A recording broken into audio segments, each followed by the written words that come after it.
اعوذ بالله من الشیطان الرجیم بسم الله الرحمن الرحیم د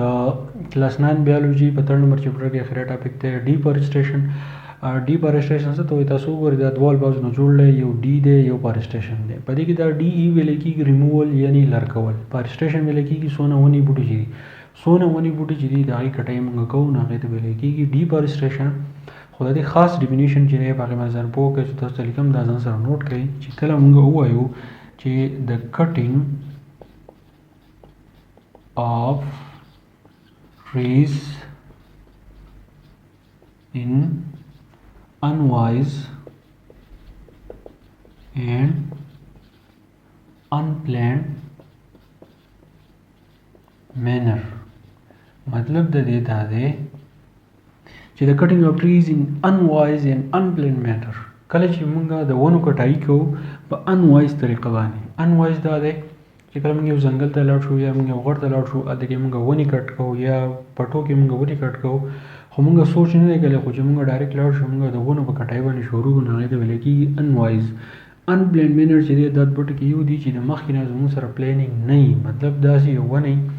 چې موږ ته پته ولګي چې آیا په دې کې له پاسه مرغۍ اوسېږي په دې کې جاله جوړه کړله په دې کې د مرغو د هګۍ راوړلي دا پکې د دو کور دی نو دا ونه زه ولې کټ کړم یو ونه داسې چې هغه موږ فروټس په ښه طریقه باندې راکوي یو ونه داسې چې هغې سوری چې دی هغه په ډېر ښه طریقه باندې ورکوي او موږ دغه ونې چې دی په انپلانډ مینر باندې چې دی موږ کټ کوو په انوایز طریقه باندې نو هغې ته ویل کېږي ډیفارسټیشن اوس دا ډیفارسټیشن چې دی دا موږ ولې کوو د دې یو څو وجوهات دي کازز د هغې څه دي د دې د ټول نه غټه وجه دا ده چې کله په یو ځای کې موږ روډز جوړو موږ چې کله روډونه جوړو نو د هغې دپاره موږ دا چل کوو موږ پټي چې دی د هغې ځمکه موږ والو او د هغې چې څونه ونې بوټي په هغې کې دي هربز دي شربز دي ټریز دي هغه چې دی موږ بالکل لر کړو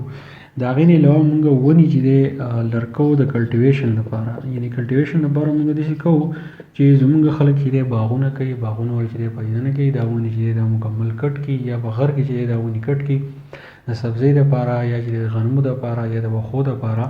دغه علاقه چې دی بالکل صفا کړي او په هغې باندې دغه سبزي دغه واښه وغیره دا شیونه چې دی کوي بل موږ دا چل کوو چې د ایز ا فیول ایندن یعنې د تیلو په ځای باندې چې د کاواکۍ دا چې دی موږ سیزو د هغې نه علاوه دا موږ له راکوي ایزي کیش ایزي کیش دا دی چې د دې نه سلیپر سړی وباسي او دا چې دی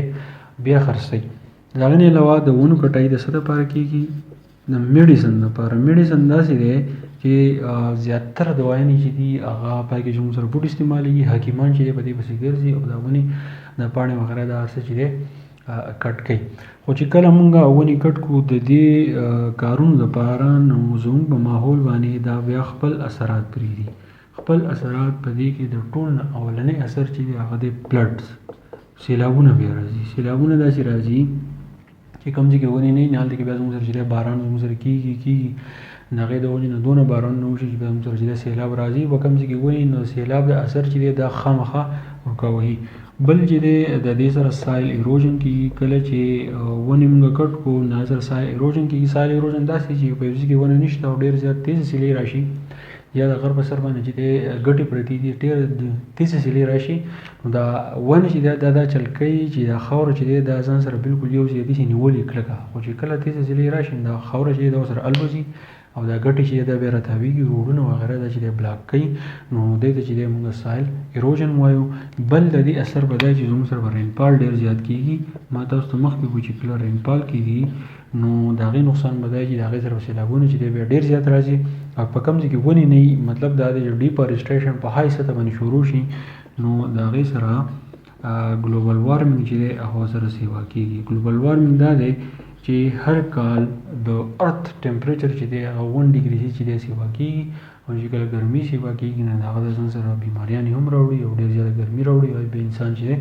بیا نشي برداشت کولی نو دا ډیفارسټیشن د دې سره دا کلاس 9 3 نمبر چپټر چې دی ختم شو د دې ایکسرسایز به انشاءالله تاسو ته بلې ویډیو وښیم که ستاسو خوښ شوي نو لایک یې کړئ کمنټ به ضرور وکړئ دوستانو سره هم شیر کړئ او که نوي یې نو چینل ضرور سبسکرایب کړئ تھینک یو ډېره مننه